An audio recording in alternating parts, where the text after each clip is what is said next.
నమస్తే భగవన్ దేవదత్తాత్రేయ జగత్ప్రభో సర్వబాధా ప్రశమనం కురు శాంతిం ప్రయచ్చమే.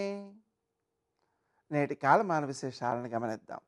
స్వస్తి శ్రీ చాంద్రమాన ఖరనామ సంవత్సరం ఉత్తరాయణం శిశిర ఋతువు మాఘమాసం కృష్ణపక్షం గురువారం. సూర్యోదయం 6:46 సూర్యాస్తమయం 6:14. తిథి నవమి ఉదయం 8:01 వరకు.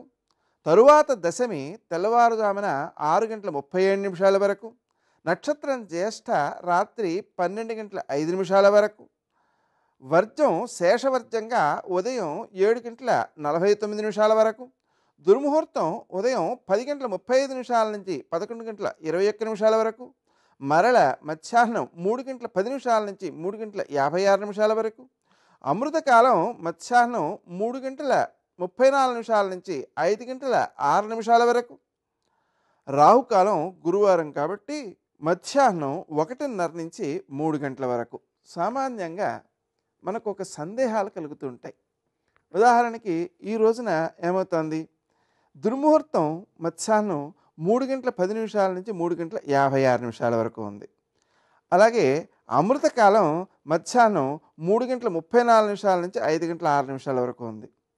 అంటే సుమారుగా 3:34 నుంచి 3:56 వరకు ఇటు దుర్ముహూర్తము ఉంది, అటు అమృతకాలం ఉంది.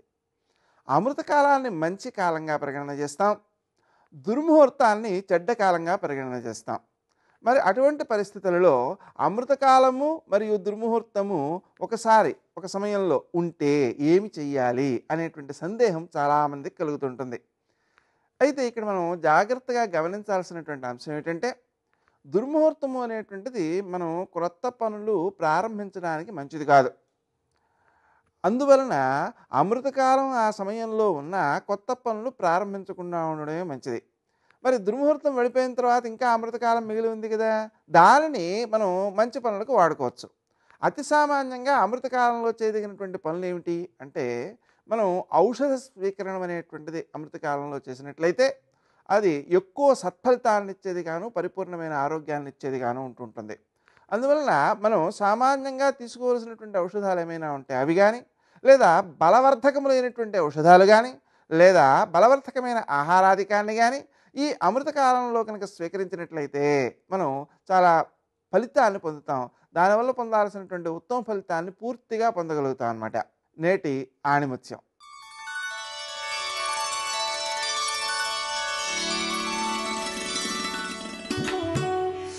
అన్ని మతాలు ఒకే సత్యానికి భిన్న రూపాలు.